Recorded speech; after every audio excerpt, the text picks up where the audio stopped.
علی پہاڑی کے اس طرف ندی بہہ رہی ہے۔ وہ پہاڑی کی چوٹی پر کھڑا علی کو آواز دے رہا تھا، جو اس سے کافی فاصلے پر تھا۔ وہ مزید اوپر نہیں جانا چاہتا تھا، بلکہ اس سے بھی واپس چلنے کے لیے کہہ رہا تھا، لیکن سکندر نے کسی کی بات ماننا تو اس نے سیکھا ہی نہ تھا۔ بس سکندر، بہت ہو گیا، اندھیرا ہونے والا ہے، میں جا رہا ہوں۔ اگر تجھے آنا ہے تو علی کے پاس بس یہی آخری راستہ تھا۔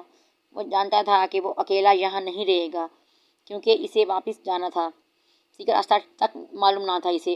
اوکے فائن، چلو، لیکن ہم صبح یہاں واپس آئیں گے، سکندر نے شرط رکھتے ہوئے کہا۔ تو علی نے گردن ہلائی اور شکر ادا کیا کہ کم از کم اس کے ساتھ واپس آ رہا ہے۔ پہاڑی سے اترتے وقت سکندر نے ایک نظر اس پہاڑی کی طرف دیکھا۔ یار کتنی خوبصورت جگہ ہے، وہ بے ساختہ بولا تھا۔ خوبصورت سے کہیں زیادہ یہ پراسرار اور خطرناک جگہ ہے سکندر، چلو یہاں سے، علی اسے سمجھاتا ہوا آگے بڑھ چکا تھا، جبکہ سکندر اس کے ڈر پر نفی میں گردن ہلاتا اس کے پیچھے آیا، جب اچانک اسے یوں محسوس ہوا کہ کوئی پیچھے سے اسے دیکھ رہا ہے، اور ایک بار پھر سے رکا، پیچھے پہاڑی کی طرف دیکھنے لگا، لیکن وہاں دور دور تک کوئی نہ تھا۔ وہ سر جھٹکاتا آگے کی طرف جانے لگا، جب اسے پیچھے سے پھر اسی طرح سے نظروں کا حصار محسوس ہوا۔ کیا ہوا، چل نہ، علی اسے پیچھے دیکھتے ہوئے کہا، تو وہ اس کے پیچھے آیا، آگے کی طرف قدم اٹھاتے ہوئے۔ سکندر کو ایسے محسوس ہوا جیسے پیچھے کوئی بہت مایوسی سے اسے جاتا دیکھ کر کسی کی نظروں کے حصار نے اسے ایک بار پھر سے پیچھے دیکھنے پر مجبور کر دیا، لیکن ہر بار کی طرح اس بار سکندر کو کوئی مایوسی نہ ہوئی تھی۔ اسے پہاڑی کی چوٹی پر ایک سفید لباس میں ایک خوبصورت لڑکی نظر آئی۔ اتنی دور سے وہ دیکھ نہیں سکتا تھا کہ وہ خوبصورت ہے یا نہیں، لیکن سکندر کو ایسا لگا جیسے وہ اسے دل کی نظروں سے دیکھ رہا ہے۔ بے شک اسے زیادہ خوبصورت لڑکی سکندر نے اپنی زندگی میں نہیں دیکھی تھی۔ اس لڑکی کو دیکھتے ہوئے اس کے لب مسکرائے تھے۔ سکندر اب کیوں رکا ہے، چل یہاں سے، علی نے پھر سے پکارا تو سکندر نے پہاڑی کی چوٹی کی طرف اشارہ کیا۔ کیا ہے، علی نے پہاڑ دیکھتے ہوئے پوچھا، جبکہ سکندر کی نظروں نے اس بار وہاں کسی کو بھی نہ دیکھا تھا۔ ارے وہ ابھی، سکندر کچھ بولتے بولتے رک گیا، جبکہ علی پریشانی سے اسے دیکھنے لگا تھا۔ وہاں کیا سکندر، علی نے خوفزدہ انداز میں پوچھا۔ کچھ نہیں، مجھے لگا جیسے میں اپنے سگریٹ کی ڈبی وہاں گرا آیا ہوں، سکندر نے بہانہ بنایا۔ نہ جانے کیوں علی کو اس بارے میں نہیں بتایا تھا۔ بازار بھرا پڑا ہے، مل جائیں گے، اور چل یہاں سے، علی نے اس بار خفگی سے کہا، تو وہ مسکراتا ہوا اس کے ساتھ آیا۔ وہ کافی دیر سے سونے کی کوشش کر رہا تھا، کبھی اس طرف کمر بدلتا تو کبھی اس طرف، اکثر اس وقت سے پہلے سو جاتا تھا، لیکن نہ جانے کیوں آج مہر کی باتوں نے سونے نہ دیا۔ اس لڑکی کو دیکھے ہوئے ابھی مشکل سے اسے چند گھنٹے ہوئے تھے۔ وہ اتنی خوبصورت تو نہ تھی کہ وہ اس کی وجہ سے اپنی نیند خراب کرتا۔ کچھ ہی دیر میں ان آوازوں کا سلسلہ پھر سے شروع ہونے والا تھا۔ شہریار کو ہمیشہ لگتا تھا کہ وہ آواز صرف اس کا وہم ہے، ورنہ نہ ان آوازوں کا کوئی اور بھی تو سنتا، صرف اس سے ہی تو آوازیں کیوں آتی ہیں۔ یہی وجہ تھی کہ اب ان آوازوں کا خوف اس کے اندر ختم ہو چکا تھا۔ اس نے ڈاکٹر سے بھی اپنا چیک اپ کروایا تھا، اور ان کا بھی یہی کہنا تھا کہ یہ صرف اس کا وہم ہے اور کچھ نہیں۔ اسی لیے شہریار نے بھی آہستہ آہستہ گھبرانا چھوڑ دیا۔ وقت 2 سے اوپر جا چکا تھا، اس سے اس وقت تک اس طرح کی کوئی آواز نہ آئی۔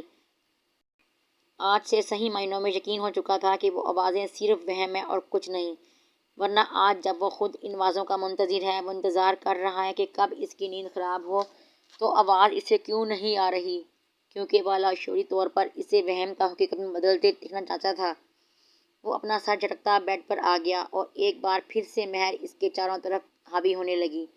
کیا چیز ہے وہ لڑکی، اس نے ہنستے ہوئے کروٹ بدلی۔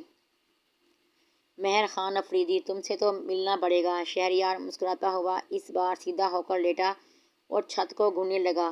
جانے کیوں آج اسے کمرے کے ہر ایک کونے میں مہر کا عکس محسوس ہو رہا تھا۔ ابھی تک وہ مہر کو محسوس کر رہا تھا، جب اسے خود اپنے آپ کسی کی نظروں کے حصار میں محسوس ہوا۔ اس نے کمرے کے چاروں طرف نظریں گھمائی، لیکن وہاں کوئی بھی موجود نہ تھا۔ وہ اپنا وہم سمجھتا ہوا لائٹ آف کر کے لیٹ گیا۔ پھر اسے محسوس ہوا کہ کوئی بہت قریب اس کے بیٹھا اسے گھور رہا ہے، کوئی ہے اس کے کمرے میں اس کے علاوہ بھی۔ اس نے لائٹ آن کی اور کمرے کو دیکھا، لیکن کوئی بھی نہیں تھا۔ کیا ہو رہا ہے مجھے، وہ بڑبڑاتا ہوا واپس لیٹ گیا۔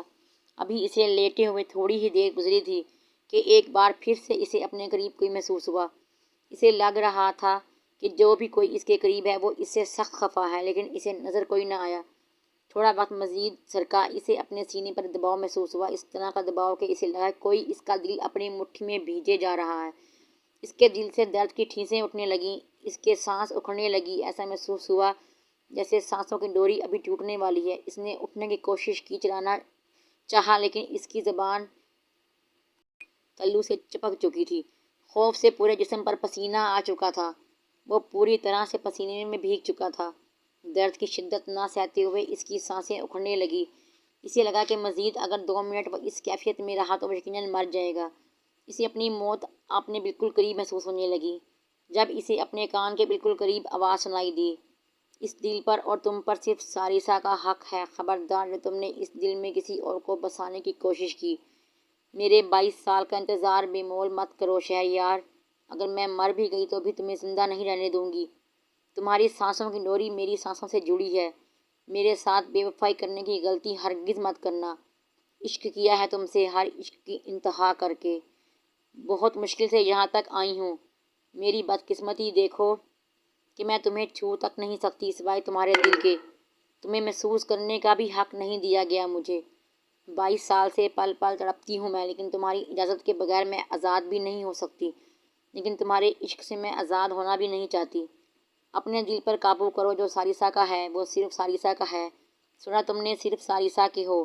اپنے بالکل قریب یہی آواز محسوس کرتا اسے اپنے اوپر بوجھ کم ہوتا محسوس ہوا، ایسے لگا جیسے اس کے دل کو کسی نے اچانک آزاد کر دیا ہو، وہ زندگی کی طرف لوٹ آیا تھا۔